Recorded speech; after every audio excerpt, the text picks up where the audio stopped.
What's up guys, it's Sabhi here again with another new video. So as you can see in front of your screen, I have a GoPro and I want to transfer files from this GoPro, like photos from my GoPro to the PC. And when you try to connect your GoPro with PC, you don't see the USB connection. So how to get the USB connection working?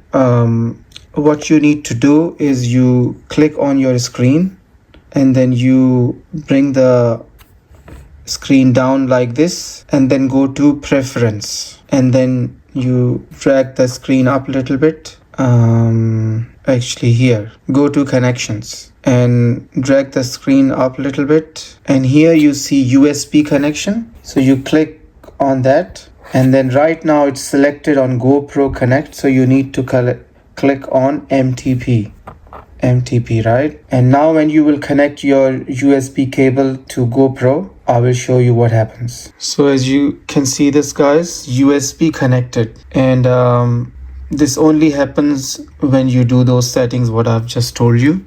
And as you can see here on my computer, the GoPro folder is there and I can be able to access my photos like this.